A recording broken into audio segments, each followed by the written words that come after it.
The drill bit crashed to a stop so fast I figured we'd hit bedrock, but Willie's voice buzzing through the comm told a different story. "Control, we got a problem down here. Bit just punched through into nothing. Air pocket maybe? Readings are all over the place." I leaned forward in my chair, watching the monitors flood with data that made no sense. Pressure readings had dropped to almost nothing at depth, like we'd broken through into some kind of cave system, which was crazy at this location. I'd studied the geological surveys for months before we started drilling. "Steven, you seeing this?" I called across the control room. Steven Castillo was already heading toward the emergency shutdown, his weathered face tense with worry. "Kill the drill, Willie. Right now." The rig's steady vibration changed as the massive drilling equipment wound down, leaving us with just the background noise of generators and the endless Gulf wind. Steven grabbed the comm handset, his supervisor instincts kicking in. "All hands. This is Control. We're suspending drilling operations pending equipment check. Nobody goes near the drill site without my say-so." I pulled up the seismic readings on my workstation, trying to make sense of what we'd hit. The data showed a void space extending at least 50 feet in multiple directions from our drill point, not a small air pocket, something much larger. "Paige, what's your read on this?" Steven asked, though I could tell from his tone he was already planning to seal the hole and call it into corporate. "Give me a minute." I scrolled through the pressure and density readings, cross-referencing them with the geological models I'd built for this site. This shouldn't exist. The seafloor composition here is supposed to be solid sedimentary layers going down at least another 1,000 feet. Willie's voice came through the comm again. "Control, you're going to want to see what came up with the last core sample. Bringing it up now." 20 minutes later, Willie knocked on the control room door, carrying a metal sample tray. His usual calm composure had an edge to it that I'd never seen before. "Take a look at this," he said, setting the tray on my workstation. Mixed in with the expected mud and rock fragments were pieces of worked stone, not natural formations, carved blocks with clean edges and deliberate shapes. I picked up the largest piece, about the size of my fist, and turned it under the desk lamp. "Steven, look at this." The stone was some kind of limestone, but the surface had been carved with symbols that definitely weren't natural. Geometric patterns that looked almost like writing, though unlike anything I'd seen in my geology courses. "Could be debris from an old shipwreck," Steven suggested, but his voice lacked conviction. "At this depth? And look at the condition. There's no marine growth, no weathering. This stone looks like it was carved yesterday." Willie leaned over my shoulder, examining the carved piece. "My grandfather used to tell stories about finding worked stone in deep water. Said it meant you should stop digging and move on." Before Steven could respond, we heard the distinctive whop-whop of helicopter rotors approaching the rig. I checked my watch, almost 6 p.m., and we weren't expecting any scheduled flights. "That'll be our geological consultant," Steven said, though he looked as surprised as I felt. "Corporate said they were sending someone, but I thought it would be tomorrow at the earliest." The helicopter settled onto our landing pad with practiced precision, and a woman in her 60s climbed out, carrying a briefcase and moving with the kind of urgency that made my stomach tighten. She was dressed too formally for rig work, navy blazer and slacks that'd be useless out here, but she walked across the deck like she knew exactly where she was going. Steven met her at the control room door. "Dr. Williams, I presume?" "Steven Castillo, rig supervisor." "Dorothy Williams, yes. I need to see your core samples immediately." Her British accent was crisp, professional, but there was something in her eyes that reminded me of a predator that had just caught a scent. I gestured to the sample tray. "We just brought these up.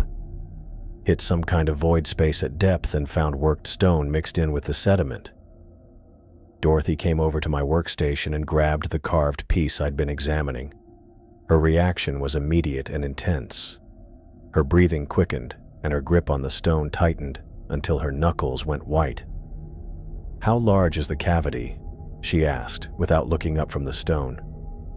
"Preliminary readings suggest at least 50 feet in multiple directions," I said. "But we haven't done a full survey yet." "We need to get cameras down there tonight." Stephen stepped forward. "Dr. Williams, with respect, we follow safety protocols on this rig.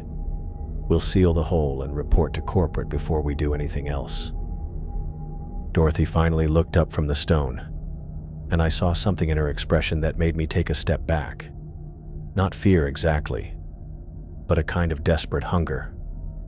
"Mr. Castillo, I've been monitoring your drilling progress remotely for the past week. This discovery is exactly what we've been looking for." "What do you mean, what you've been looking for?" I asked. Dorothy set the stone down carefully and opened her briefcase, pulling out a folder thick with documents. Classified geological surveys from the 1970s identified several potential sites in this area where deep drilling might encounter unusual structures. Stephen's face darkened. "You're telling me corporate knew we might hit something like this and didn't warn us?" "The surveys were inconclusive. We needed actual drilling data to confirm the presence of artificial structures." "Artificial structures?" The words came out sharper than I intended. "You're talking about archaeology at the bottom of the Gulf of Mexico?" Dorothy spread several photos across my workstation, black and white shots that looked like they'd been taken decades ago. They showed carved stone blocks similar to what we'd just brought up, along with what looked like parts of buildings, walls maybe, or foundations. These were taken at a drilling site off the Louisiana coast in 1973, Dorothy explained. The operation was shut down after they encountered a large cavity system containing worked stone structures. Willie had stayed silent during this back and forth, but now he stepped closer to check out the photos. His face turned white as he looked them over. "My grandfather worked that rig," he said quietly. "Never talked much about what they found, but he always said they should have left it alone." Dorothy's attention snapped to Willie with laser focus. "Your grandfather was on the Pelican Station crew? You know about that?" "I know they found something significant before the project was terminated." "What did he tell you?" Willie glanced at Stephen, then back at Dorothy. "Just that they drilled into something that wasn't supposed to be there. Said the stonework was too old and too perfect for anything that should exist at that depth." I grabbed one of Dorothy's photographs, looking over the carved blocks. The symbols were different from what we'd found, but the style was clearly similar. "How many sites like this have been discovered?" "This would be the 4th confirmed location," Dorothy said. "Each one has shown evidence of large-scale construction using advanced stone-working techniques." Stephen crossed his arms. "Advanced according to who? And why wasn't any of this in our briefing materials?" "Because the previous sites were all sealed and classified after preliminary investigation. This is the first time we've had the technology and resources to conduct a proper exploration." I felt a chill that had nothing to do with the Gulf wind. "You're talking about exploring an underwater archaeological site with drilling equipment. That's not what we're equipped for." "Actually, it's exactly what you're equipped for. Your rig has the most advanced deep water camera systems in the fleet, and your drilling apparatus can be modified to provide access points for detailed investigation." Stephen shook his head. "Dr. Williams, I appreciate your enthusiasm, but my job is to keep this crew safe. We're not archaeologists, and we're not equipped for whatever you're proposing." Dorothy shut her briefcase with a sharp snap. "Mr. Castillo, This discovery could rewrite our understanding of human civilization in the Americas. We are talking about buildings that are thousands of years older than anything we know existed in this region. Then call in the archaeologists and the Navy. We're oil workers. There isn't time for proper channels. Other drilling operations in the area are getting close to similar discoveries. If we don't investigate this site immediately, we'll lose the opportunity to study it properly. I looked at the stone fragment again, running my fingers over the carved symbols. The craftsmanship was incredible, precise geometric patterns that would have needed sophisticated tools and planning. What kind of structures are we talking about? Buildings? Foundations? Dorothy hesitated, then pulled out one more photograph. This one showed what looked like a staircase carved from stone, going down into darkness beyond the camera's range. Based on the previous sites, we believe you've broken into a much larger complex, possibly a ceremonial center or administrative facility. Willie let out something that might have been a laugh, but it held no humor. My grandfather called them the stairs that go down forever. Said once you start following them, you can't find your way back up. That's folklore, Mr. Payne. What we're dealing with is archaeology. Maybe, Willie said. But my grandfather was a practical man, and he was scared enough of what they found to never work deep water again. Stephen glanced at his watch, then at the darkening sky outside. Dr. Williams, it's getting late, and we need to secure the drill site. Whatever investigation you want to do will have to wait until morning. Actually, nighttime would be ideal for camera work. Less surface interference, and the artificial lighting will provide better contrast for the stone structures. I felt the carved stone's smooth surface and realized I was holding something that might be older than recorded history. The scientist in me was fascinated, but Willie's grandfather's warnings echoed in my mind. "What exactly are you proposing?" I asked. Dorothy smiled, and for the first time since she'd arrived, she looked genuinely excited rather than urgently driven. We lower cameras into the cavity and document whatever structures are down there. Simple reconnaissance to determine the scope and significance of the find. Stephen was already shaking his head, but I found myself considering it. The discovery was unprecedented, and the chance to be part of something this important was exactly why I'd chosen geology over a safe office job. "Just cameras," I said. "No personnel, no modifications to our equipment beyond what's necessary for the camera deployment." "Agreed," Dorothy said quickly. "Just cameras." Stephen looked between us, obviously not liking where this was going. "And if we find something we can't handle safely?" "Then we document it thoroughly and turn everything over to the appropriate authorities," Dorothy said. Willie gathered up the stone samples, handling them with care. "I'll prep the camera rig," he said. "But I'm telling you now, my grandfather's stories didn't end well for folks who went looking for answers in places like this." As Willie left the control room, Dorothy began spreading more documents across my workstation. Technical specs, survey maps, and what appeared to be preliminary archaeological assessments. She'd come prepared for this discovery in a way that suggested she'd known exactly what we were going to find. "Dr. Williams," I said, "how long have you been expecting us to hit this site?" She looked up from her papers, and for just a moment, I saw something in her expression that made me think Willie's grandfather might have been right to be scared. "Long enough to know that what you found down there has been waiting for us to discover it." The morning sun felt different on my face as I walked across the deck toward the equipment staging area. Maybe it was just the lack of sleep, but everything seemed sharper somehow. The salt spray, the constant buzz of the generators, even the way the metal deck plates rang under my boots. Willie was already there, checking the submersible probe's camera housing with the kind of careful attention he usually saved for critical equipment.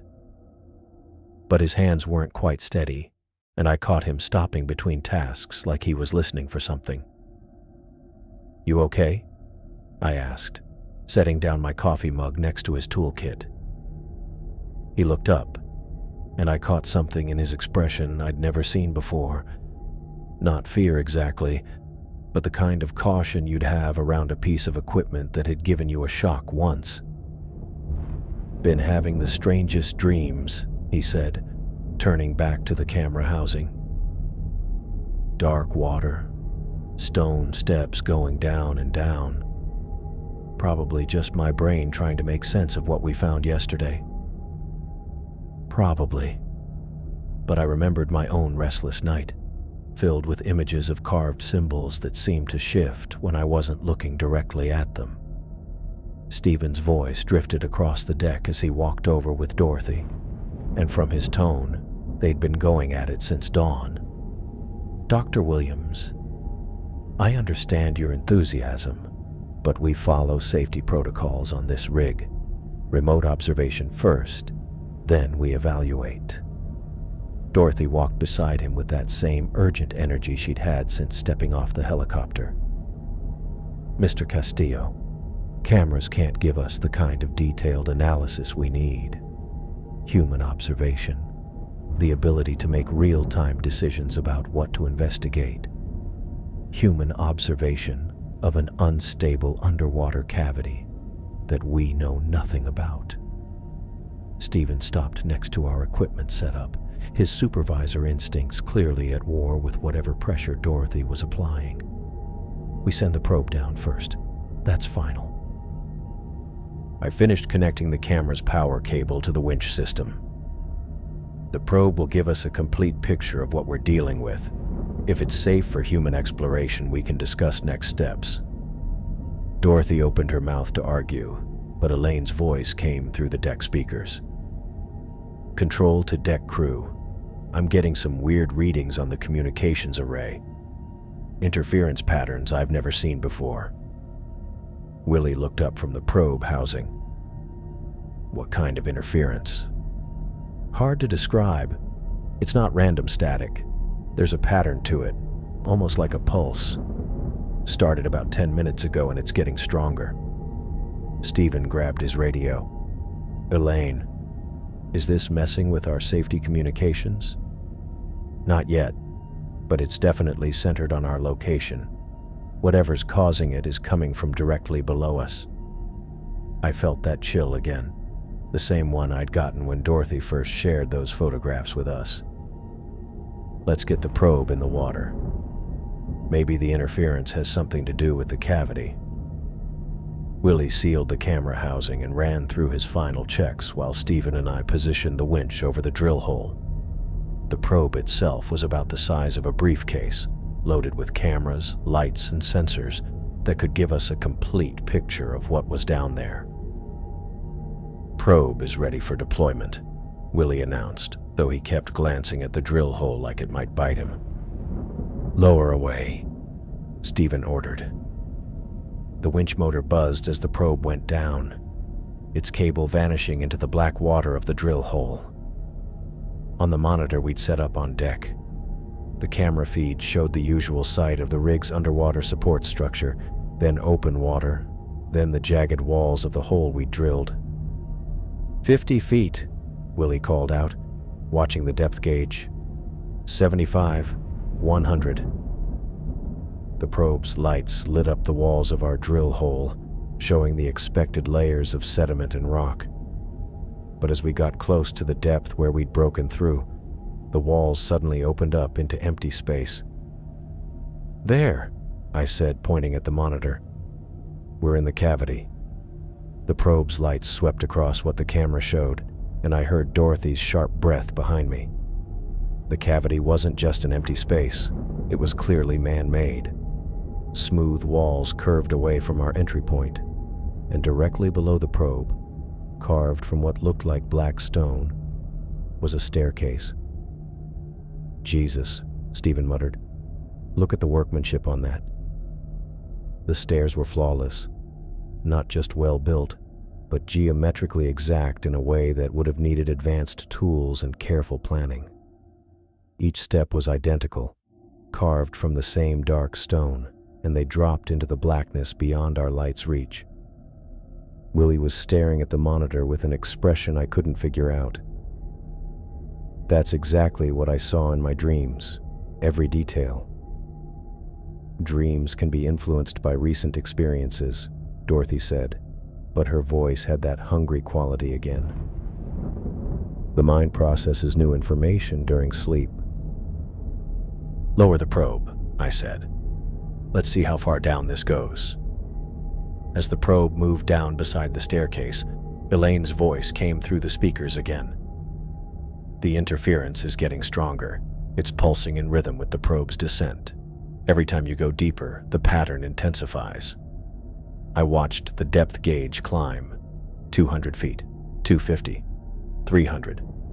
The staircase just kept going, each step the same as the last, carved with that same perfect precision.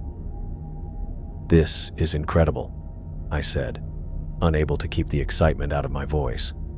The engineering required to build something like this underwater. It wasn't built underwater, Dorothy interrupted. This predates the current sea level. These structures were built on dry land, then submerged when the ice caps melted. Stephen made a face. How long ago are we talking about? Based on the North Sea discovery, potentially 12 to 15,000 years. Pre-Columbian by millennia. Willie made that sound again, the one that wasn't quite a laugh.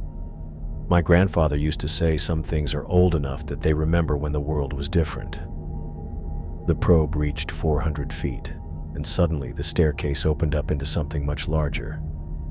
The camera's lights swept across what looked like a huge chamber, with more staircases visible in the distance, leading in directions that made my head hurt to think about. How big is this place? Stephen asked. I checked the probe's sonar readings. The chamber goes at least 200 feet in every direction from where we are. Maybe more. We're hitting the edge of what our sensors can reach. Dorothy moved closer to the monitor, her eyes focused on the stone buildings below. I worked on a similar find in the North Sea 20 years ago. Offshore drilling platform hit a cave system with carved stone structures. You never mentioned that yesterday, Stephen said. The project was classified. We found staircases, chambers, carved symbols, very similar to what you've discovered here. What happened to that site? I asked. Dorothy hesitated. The crew stopped drilling after their equipment kept breaking down. The site was sealed and marked as geologically unstable. Willie looked up from the winch controls. Equipment problems like what we're dealing with on the comms? Among other things. Elaine's voice crackled through the speakers, more urgent now. The interference just spiked. Whatever's causing it, the probe is getting close to the source. On the monitor, the probe's lights showed more of the huge chamber. The construction was unlike anything I'd seen, not just the staircases, but carved pillars and what might have been doorways leading to other rooms. Everything was made from the same black stone, and everything was perfectly preserved. This is the greatest archaeological discovery in human history, Dorothy said, her voice barely above a whisper. We're looking at a civilization that existed before recorded history, with construction techniques we can barely understand. Stephen crossed his arms. And we're looking at it with a remote probe, which is exactly how we should be handling something this unknown. A probe can't provide the kind of detailed analysis. Dr. Williams, I've heard your arguments. We're not sending people down there until we understand what we're dealing with. I was about to agree with Stephen when something on the monitor caught my eye. In the darkness beyond the probe's lights, something had moved. Just a shadow, but it looked intentional, like it knew we were watching. Willie, Can you pan the camera to the left? He adjusted the probe's position, and the beams moved across more of the room. Vacant stairways, carved walls, flawless stone construction. Nothing stirring. What did you see? Dorothy asked. Probably nothing. Just thought I caught movement in the shadows. But as I said it, I saw it again. A shadow that didn't match the probe's lighting, moving between the distant staircases with what looked like purpose. There, I said, pointing at the monitor. Did you see that? Stephen leaned closer to the screen. See what? The shadow had vanished, but I knew what I'd spotted. Something was down there with the probe. Something that didn't want to be seen clearly. We need to seal this hole and report to corporate, Stephen said. This is beyond our capabilities. We're on the verge of rewriting human history, Dorothy argued. You can't just seal this up and walk away. Watch me. The interference suddenly stopped. Elaine's voice came through the speakers, clear and surprised. The interference just cut out completely. All readings are back to normal. On the monitor, the probe's camera showed the staircase continuing down into what appeared to be an even larger chamber. The stone walls stretched away in all directions, perfectly preserved and very old. And in the new silence, with the interference gone, I could swear I heard something else coming through the probe's audio feed. Something that sounded almost like voices, calling from the depths below. The diving bell dropped through the black water with a steady mechanical beat that should have been reassuring but somehow felt wrong. I glanced at my depth gauge, 50 feet and still going down, while trying to ignore how Willie kept flipping that small metal thing around in his fingers. You've been quiet since we suited up, I said through the comm system. Willie glanced up, and I saw something in his expression that reminded me of yesterday when he'd first seen those carved stones. Just thinking about what my grandfather used to say about deep water.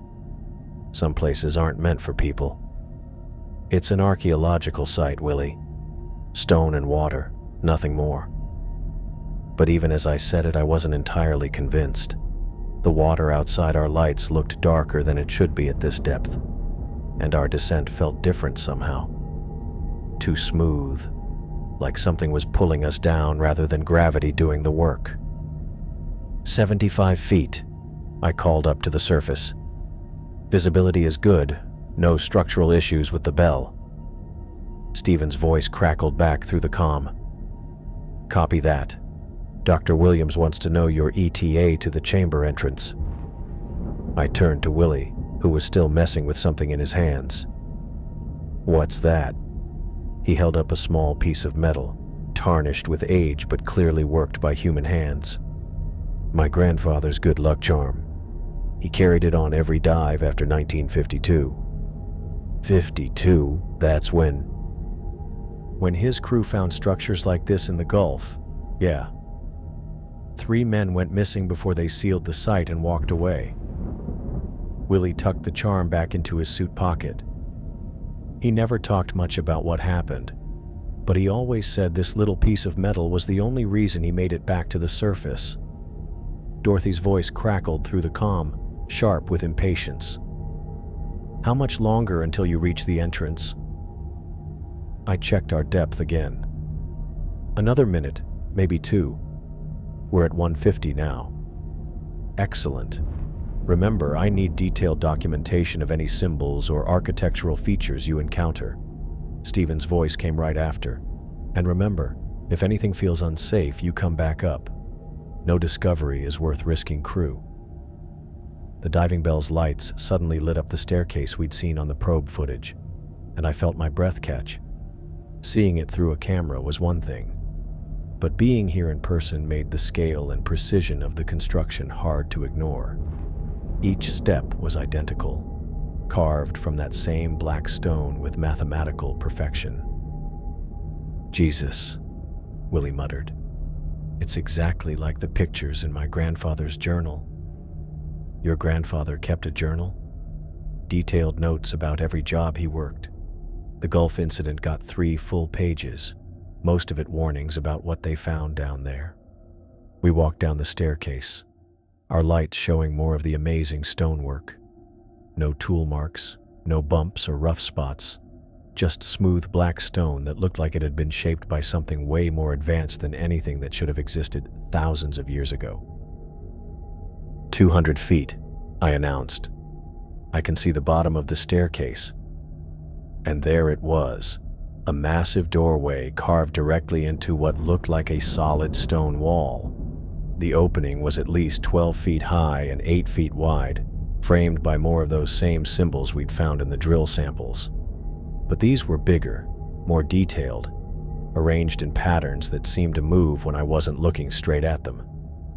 "Surface, we've reached the entrance," I reported. "The doorway is massive, definitely artificial construction. The symbol work is incredible." Dorothy's voice came back immediately. "Can you see into the room beyond?" I pointed our lights through the doorway, and what I saw made me understand why Willie's grandfather had been scared enough to carry a good luck charm for the rest of his life. The room beyond was huge. Our lights couldn't reach the far walls or ceiling. More staircases were visible in the distance, but these didn't just go up and down. Some seemed to curve in directions that hurt to think about, while others appeared to cross each other in ways that broke basic geometry. "Willie, are you seeing this?" He was pressed against the bell's viewing port, staring into the chamber with a look I couldn't figure out. My grandfather drew pictures of this exact place, every detail. That's impossible. He couldn't have seen this specific site. Maybe they're all the same. Maybe whoever built these things used the same design everywhere. Elaine's voice crackled through the comm from the surface. "I'm getting massive electromagnetic readings from your location. Whatever's down there is putting out energy signatures I've never seen before." Dorothy's voice cut in again, urgent and demanding. "You need to go inside that chamber. The probe footage doesn't give us enough detail for proper analysis." Stephen's response was immediate. "No way. They document from the entrance and come back up." "Mr. Castillo, I'm ordering them to proceed with interior investigation. And I'm ordering them to stay put until we understand what we're dealing with."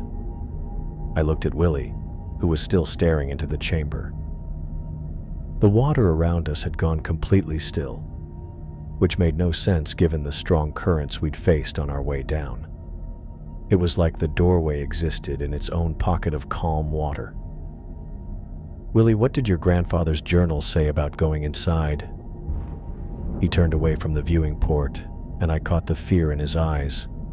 Real fear, the kind that comes from knowing something terrible's about to happen. He said the 3 men who disappeared went inside to investigate.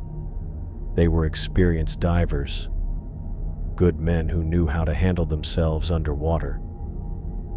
But something in there called to them, and they just kept going deeper until their air ran out and they couldn't find their way back.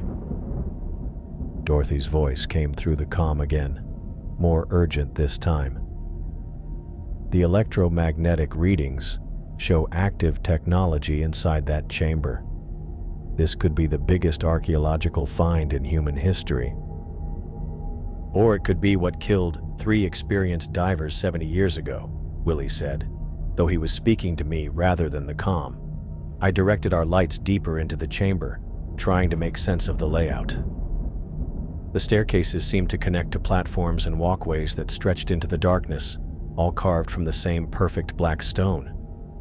But there was something else, a faint glow coming from somewhere deeper in the structure. Too dim to identify, but definitely there. "Surface. There's some kind of light source in the chamber. Very faint, but it's not coming from our equipment." Stephen's voice was tight with worry. "What kind of light?" "Hard to say. Blue-white, maybe. Could be phosphorescence or some kind of mineral deposit."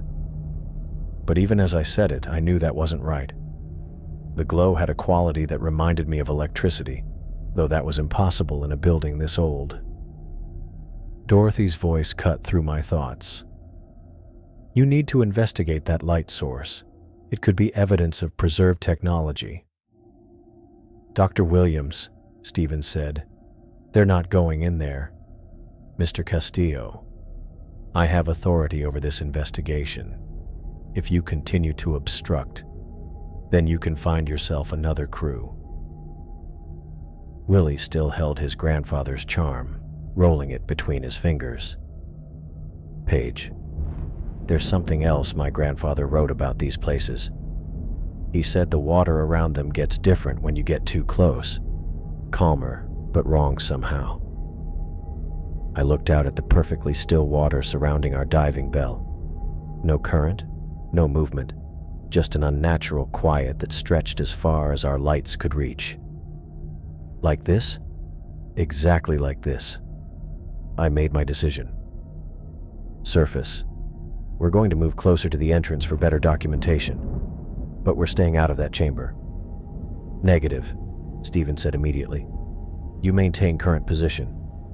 "I need better images of the symbol work," I argued. "We can get close enough for detailed photography without actually going inside." Dorothy's voice cut through the air. "Excellent. Proceed with close-range documentation." Willie shot me a look like I'd just suggested swimming with sharks.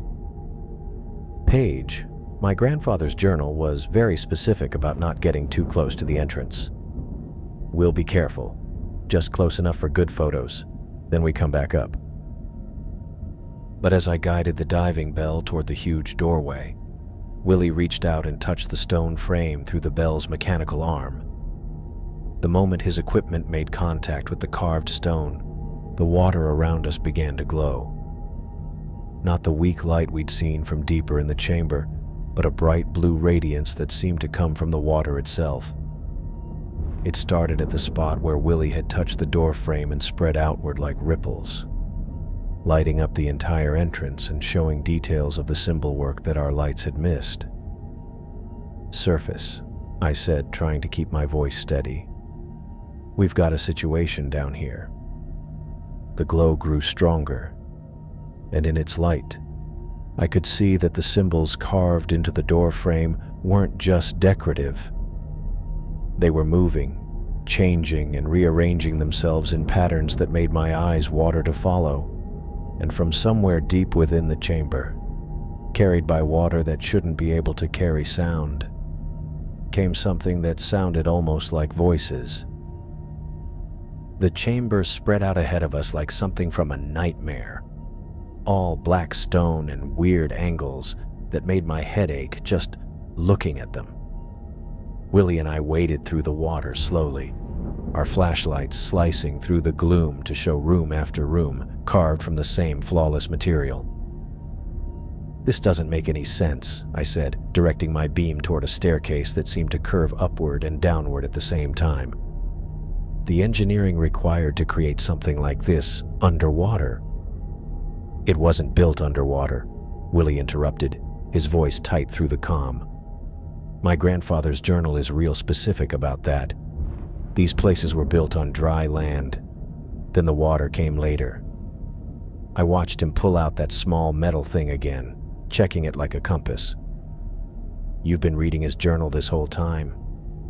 "Every night since we found those first stones. Figured I better know what we were dealing with." He paused at the entrance to another chamber, this one filled with staircases that intersected in ways that violated basic physics. He wrote about rooms just like this, called them doorways that should never be opened. The water around us carried our lights further than expected, revealing carved walls that stretched beyond what we could see. Every surface was covered in those geometric symbols, but these were different from what we'd found at the entrance. More complex, arranged in patterns that seemed to move when I wasn't looking straight at them. "Look at this," I said, swimming closer to examine a series of carved panels. "These aren't just decorative, they're telling a story." The images showed human-like figures walking down staircases just like the ones we were on. But as the story went on, the figures changed, turning into something else. Something that still looked human, but felt wrong somehow. Willie came over to the wall, his light joining mine. My grandfather drew pictures of these exact carvings. Said they showed what happened to people who went too deep. Dorothy's voice came through our comm, sounding more urgent than before. What are you finding down there? I need detailed descriptions of any symbolic representations. Carved panels showing human figures, I reported. Appears to be some kind of narrative sequence. Excellent. You need to proceed deeper into the complex. Find the central chamber. Willie looked at me, and I saw something in his eyes that made my stomach clench. How does she know there's a central chamber? Before I could answer, Dorothy's voice came through again, and this time she sounded different. Desperate. I've been part of a government task force studying these sites for decades. We know the basic layout from previous discoveries.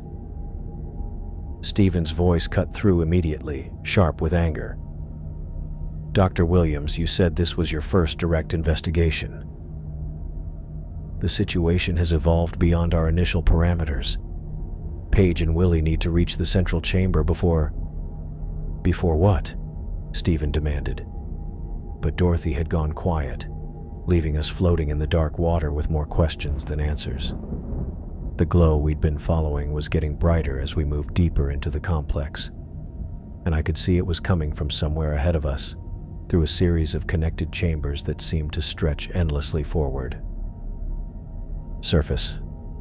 We need to discuss our air situation, I said, checking my gauge. We're using more than expected down here.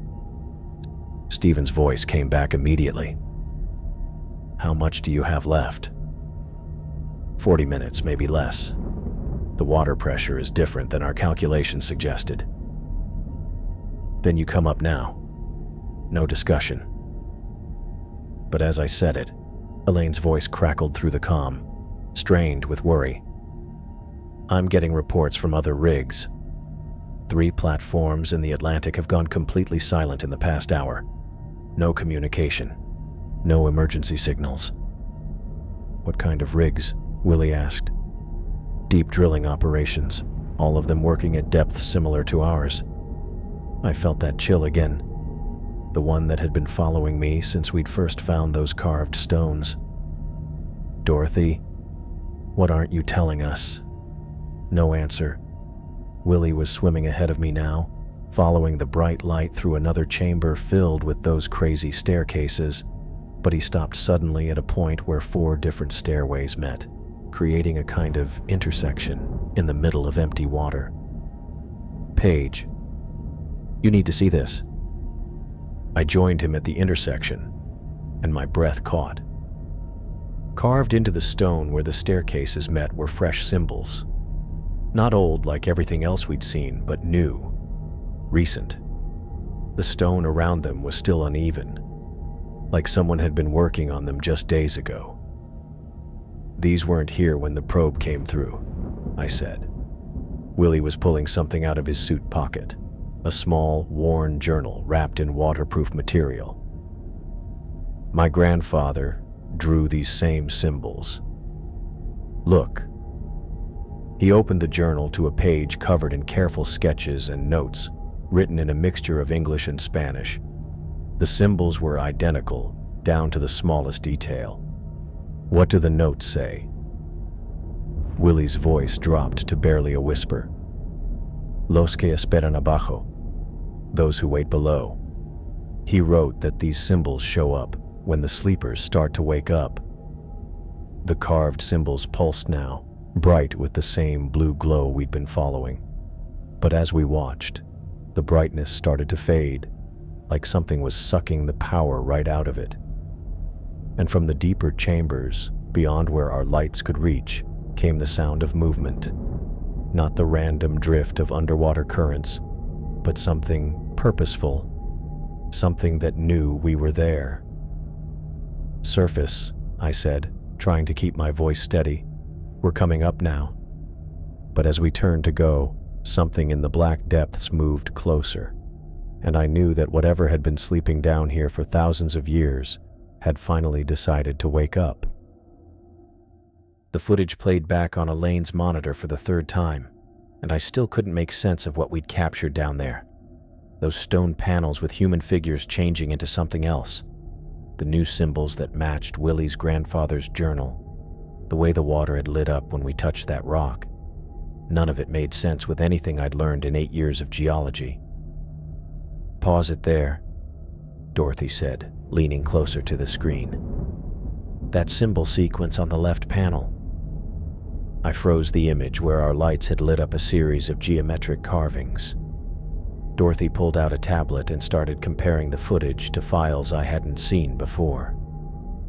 "How long have you been studying these sites?" Stephen asked. His voice carried that edge it got when he was trying to stay professional while wanting to throw someone overboard. Dorothy didn't look up from her tablet. "Since 1987. That's when the task force was formed." "What task force?" She finally met his eyes, and I saw something there that made my stomach drop. Joint operation between the U.S. Geological Survey, the Navy, and 3 other agencies I can't name. We've been tracking strange deep-sea discoveries for 36 years. Willie looked up from his grandfather's journal, which he'd been reading since we'd surfaced. "You knew we'd find this." "We knew someone would find it eventually.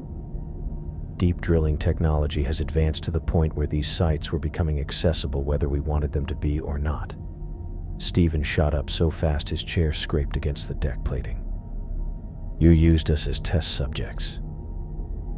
"We used you as the best drilling crew in the Gulf, working for a company with the equipment and expertise to handle what we might find." Dorothy's voice stayed level, but I caught that hungry quality again. "This discovery is too important to leave to chance encounters." I wound the footage back to the intersection where we'd found the fresh carvings. These symbols weren't there when the probe went down. Something carved them while we were in the chamber. "That's impossible," Elaine said. "We would have seen movement on the monitors." Willie held up his journal, open to a page covered in sketches and notes.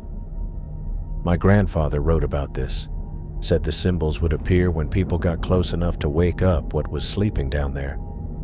Dorothy moved to look at the journal, and Willie pulled it back protectively.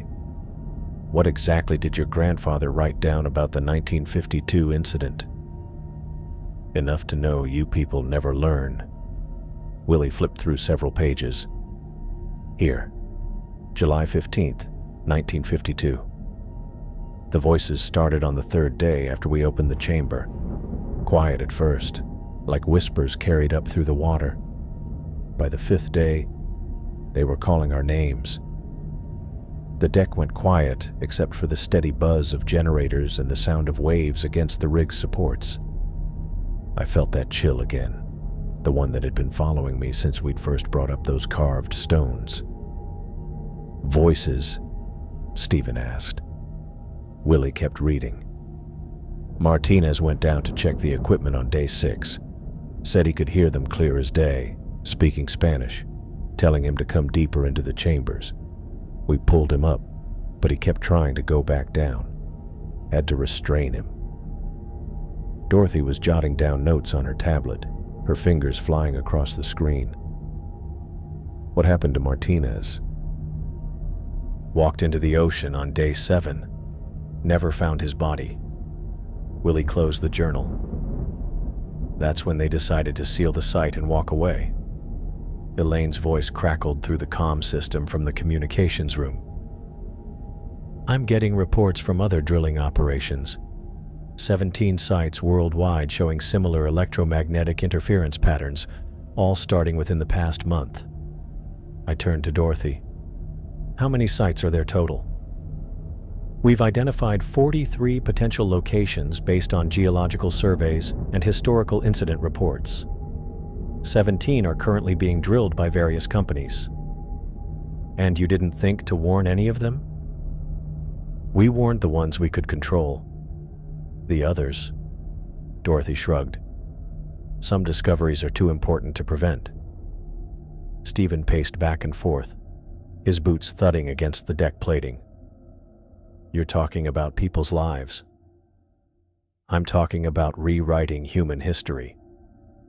These structures predate known civilization by thousands of years. The technology required to build them, the implications for our understanding of human development. The people who built them are gone, I interrupted. Have been for millennia. Dorothy looked at me with an expression I couldn't figure out. Are they? Before anyone could respond, Elaine's voice came through the comm again, tight with worry. I'm losing contact with the Atlantic sites. 3 platforms have gone completely dark in the past hour. Willie was leafing through his journal again, stopping at a page near the back. My grandfather's last entry about the Gulf site. The voices aren't human. They're old, older than anything that should still be alive. They remember when the world was different, and they want it back. I walked over to the core samples we'd brought up earlier, the pieces of carved stone that had started this whole thing. They sat in a metal tray under the work lights, but something had changed about them now. These stones are warm, I said, touching one carefully. They weren't warm this morning.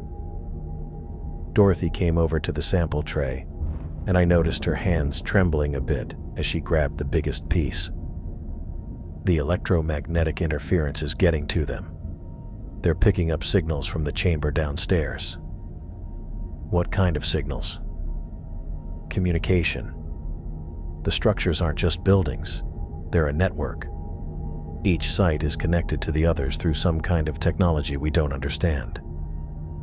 The stone in my hand had gotten warm, and I could swear I felt something moving through it, like a slow rhythm. Connected how?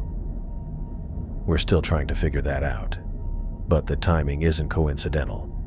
17 sites becoming active simultaneously suggests coordination. Willie stood up, gripping his journal tight. My grandfather wrote about this too. Said the voices told Martinez they'd been waiting for the right time, when enough doorways could be opened at once. The sun was setting now, painting the Gulf waters red and orange. In a few hours it would be completely dark, and I found myself dreading what might happen then.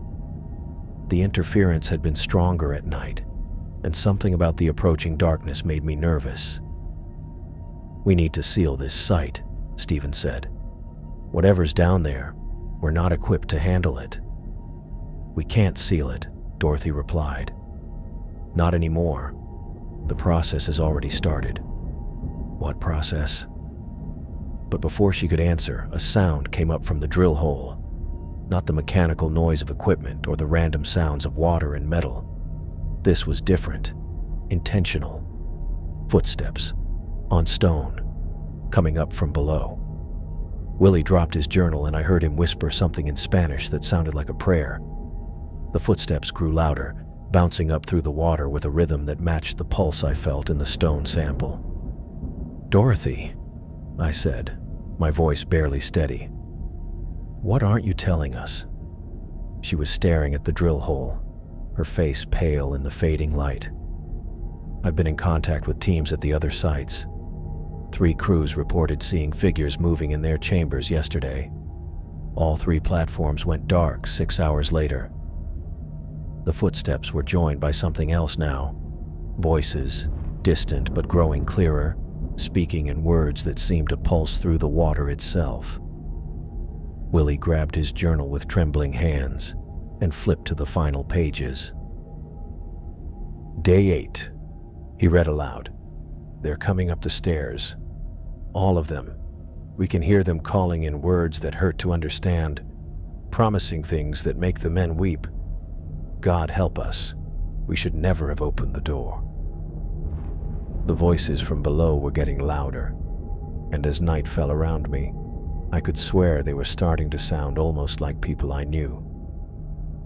The voices had been getting stronger all night, threading through my dreams until I couldn't tell if I was asleep or awake.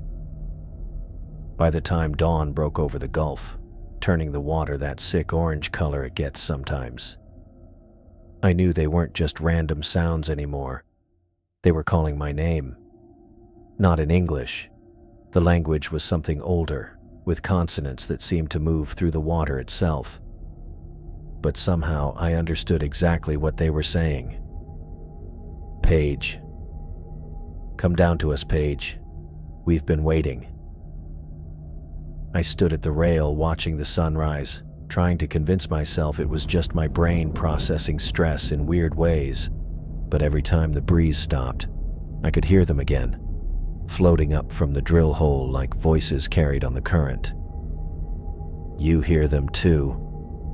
I turned to find Dorothy standing behind me, still wearing that navy blazer even though it was totally wrong for rig work. Her hair was messier than yesterday, and there were dark circles under her eyes like she hadn't slept either. How do you know what I'm hearing? She moved to stand beside me at the rail, looking down at the water. Because they called to me the same way 20 years ago, in the North Sea, when we first opened one of these sites. And 3 members of that crew walked into the ocean over the course of a week, just stepped off the platform in the middle of their shifts, and kept walking until the water closed over their heads. Dorothy's voice was flat, matter of fact.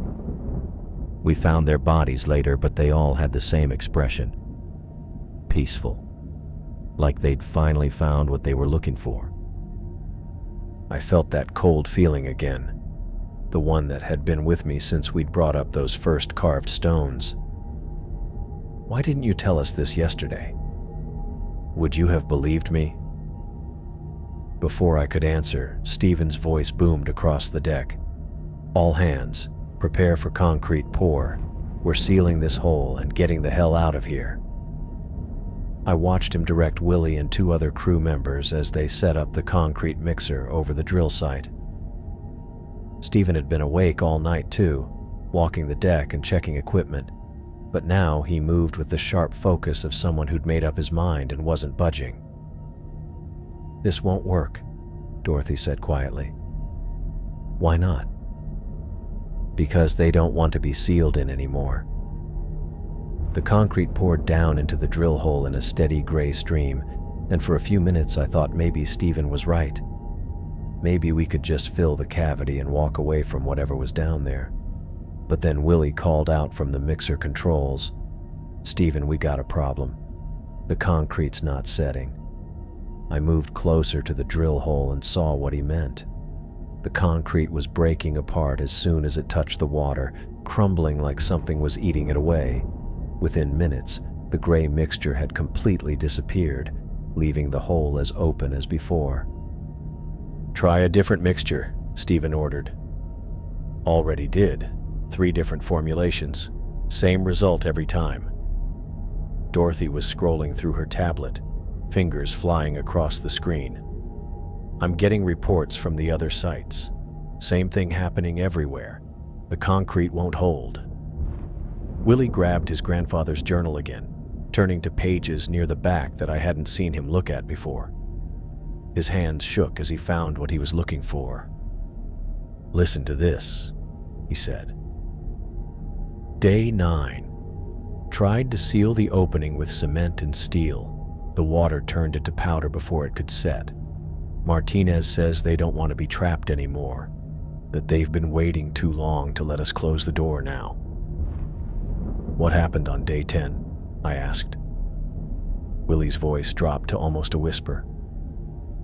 Martinez walked into the ocean, then Rodriguez, then Captain Hebert.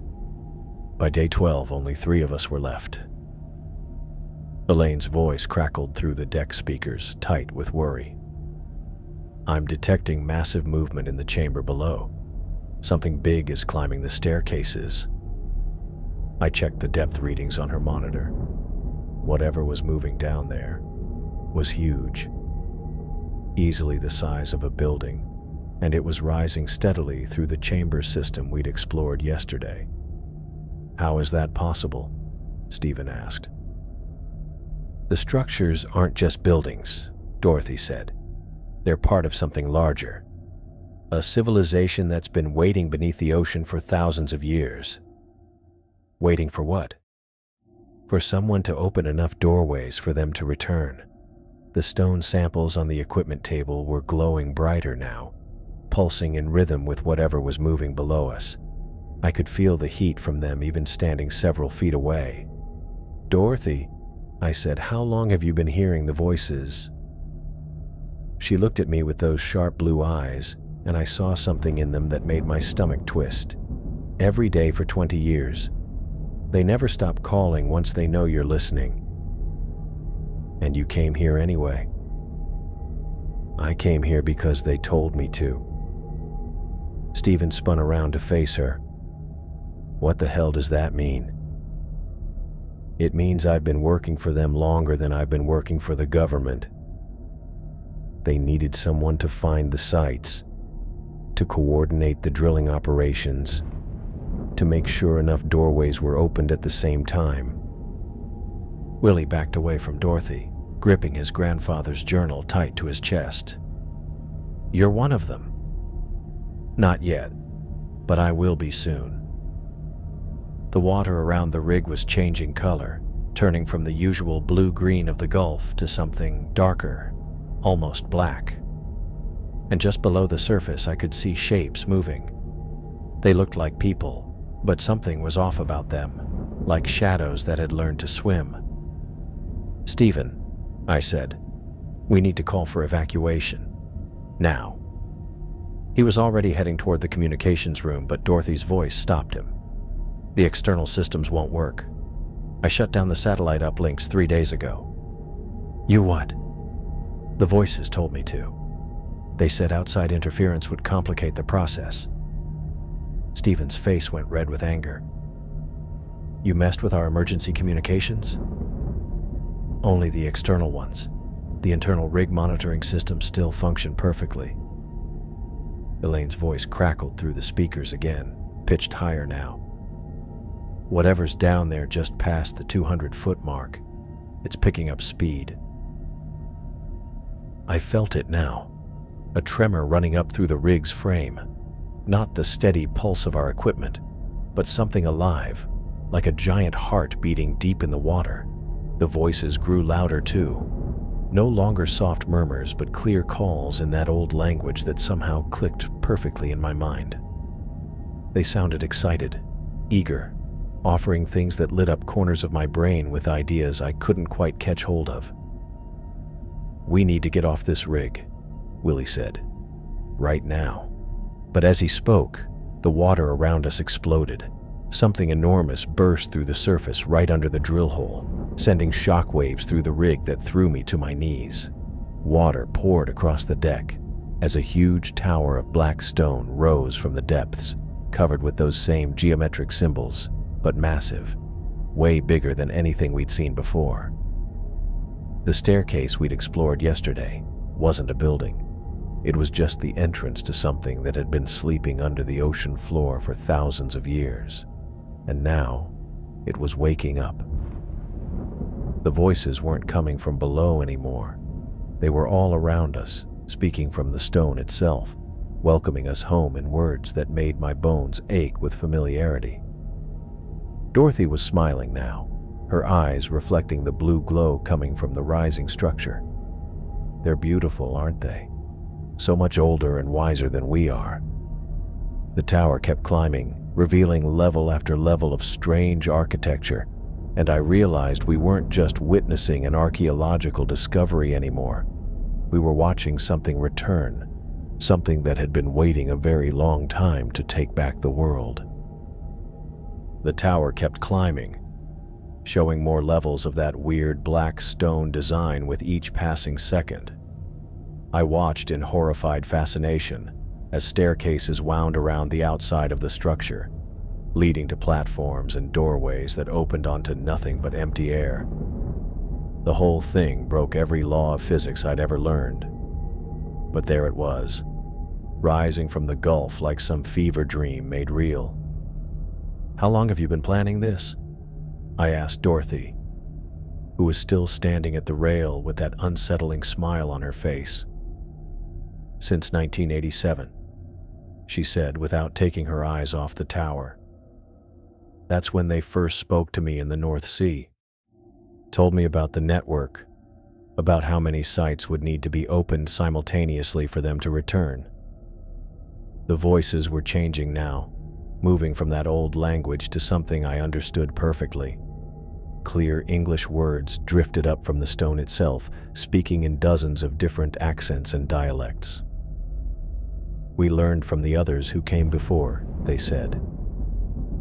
The drilling crews from 1952, from 1973, from all the times your people found us sleeping. We listened to their words, their thoughts, their dreams. We know your language now." Willie was backing toward the equipment shed, his grandfather's journal still gripped in his hands. "Stephen, we need to get everyone off this rig. Right now." Stephen jumped into action, yelling commands to our small crew. "Emergency evacuation protocols, everyone to the lifeboats." But Dorothy laughed, a sound that made my skin crawl. "The lifeboats won't start. I disabled the engines yesterday." "You what?" "They needed to make sure we'd be here for the awakening. It's an honor, really. We're witnessing the return of a civilization that predates human history." I stared at her. Really looked at her for the first time since she'd arrived. Her skin had a grayish tint I hadn't noticed before, and her eyes caught the blue glow from the tower in a way that seemed off.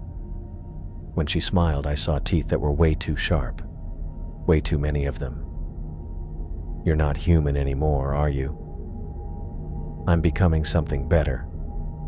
The process started 20 years ago, but it takes time. Each contact with their technology, each conversation with their voices, changes you a little more."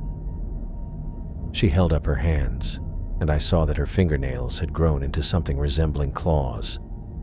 Soon I'll be able to join them properly. The tower was huge now, easily 200 feet above the water and still climbing. But worse than that, I could see other structures breaking the surface in the distance. Dark spires rising from the gulf in a rough circle around our rig, each one identical to the tower beside us. "How many sites?" I asked.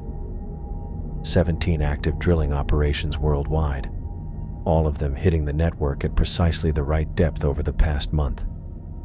Dorothy's voice carried that hungry quality again, but stronger now. "They've been coordinating this return for decades, waiting for human technology to advance enough to reach them." Elaine's voice came through the deck speakers, crackling with static, but clear enough to understand. "I'm picking up signals from all over. Electromagnetic bursts from 17 different spots, all perfectly timed. It's like they're having a conversation." "Can you boost our communications?" Stephen called toward the comm room.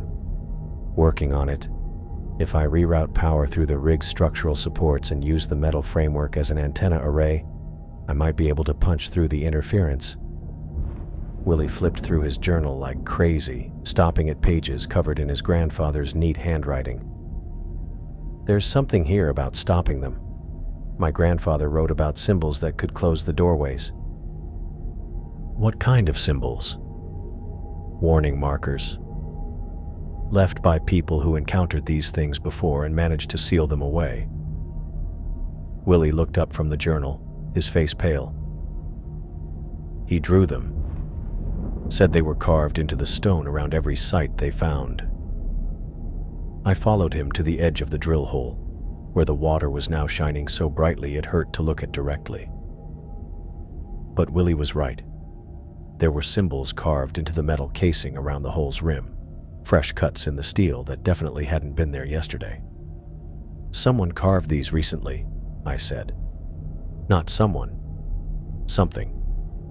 They're trying to prevent us from using the old warnings." Willie traced one of the symbols with his finger.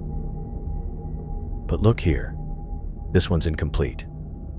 He pulled out a small knife and began etching the pattern from his grandfather's journal into the steel.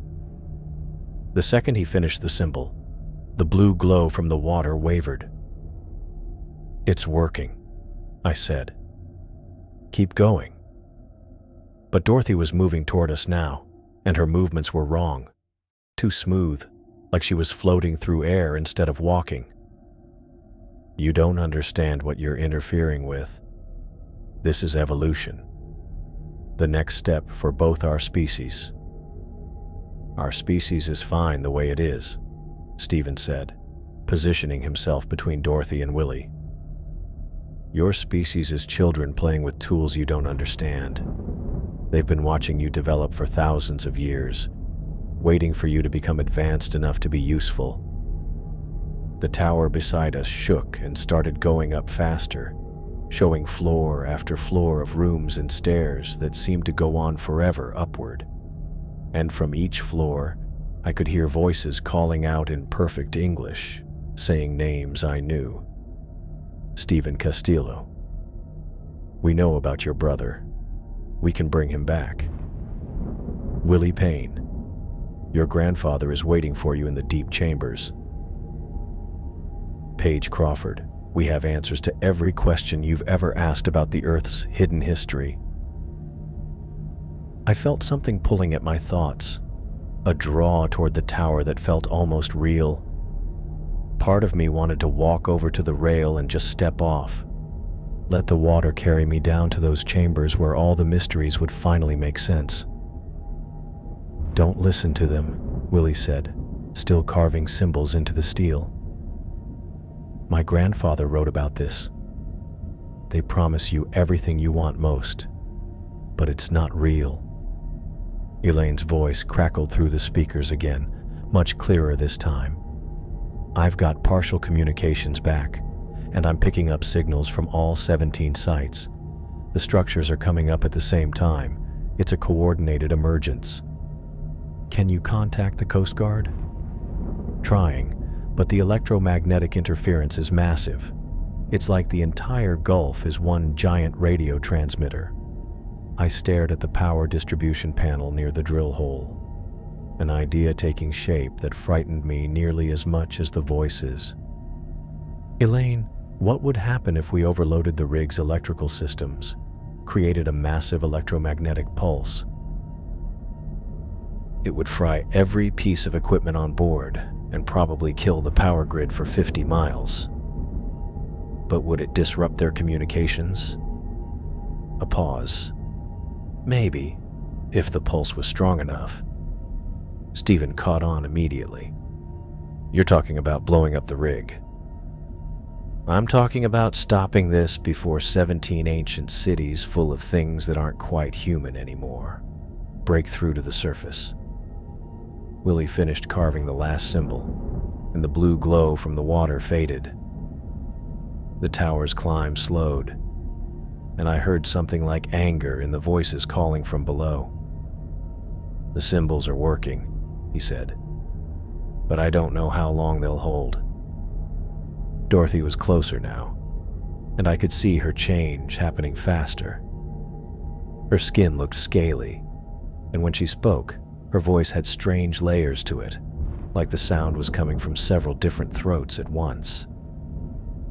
"You're making a mistake," she said. "They're offering you knowledge beyond anything your species has ever imagined. The secrets of deep time, of technologies that could reshape your world. At what cost?" "The cost of remaining merely human." I made my decision. "Elaine, start routing all available power to the main electrical systems. Everything we've got. Paige, that's going to create a feedback loop that'll..." "I know what it'll do. Just trust me." Stephen was already moving toward the emergency controls. "All hands abandon ship. This is not a drill." But as he reached for the alarm, Dorothy moved faster than anything human should be able to move. She grabbed his wrist, and I saw frost form where her fingers touched his skin. "I can't let you interfere with their return," she said. Willie dropped his journal and tackled Dorothy, knocking her away from Stephen. They hit the deck hard, but Dorothy twisted in ways that made my eyes water, slipping out of Willie's grip like she was made of liquid. "Now, Elaine," I shouted. The rig's lights flickered, then blazed brighter than they should have been able to. Every piece of electrical equipment on board started buzzing with power it wasn't designed to handle. The electromagnetic pulse built like a wave, and I felt it in my teeth, in my bones. The voices from the tower cut off abruptly, replaced by something that might have been screaming. The blue glow from the water died, and the massive structure shuddered to a halt. Stephen hit the emergency alarm, and the rig's evacuation protocols kicked in. Automated systems began lowering the lifeboats. Apparently, Dorothy hadn't been able to disable everything. "Move!" Stephen yelled. We sprinted toward the boats while the rig's electrical systems started blowing up all around us. Sparks rained down from every control panel, and the sharp stench of fried electronics choked the air. Behind us, the tower was dropping back into the water, its bizarre structure caving in on itself as the electromagnetic pulse messed with whatever power had been keeping it upright. But Dorothy's voice chased after us, no longer completely human, shouting from somewhere in the mayhem of sparks and dying machinery. "You've only delayed them," she said. 16 other sites are still active. They'll find another way. They always do." We made it to the lifeboats just as the rig's main power grid exploded in a shower of sparks that lit up the Gulf for miles. As we pulled away from the burning platform, I watched the tower sink beneath the waves, taking its twisted staircases and old promises with it. But in the distance, I could still see other dark spires rising from the water, and I knew Dorothy was right. We'd won this battle, but the war was far from over. The old ones had been patient for thousands of years. They could afford to wait a little longer.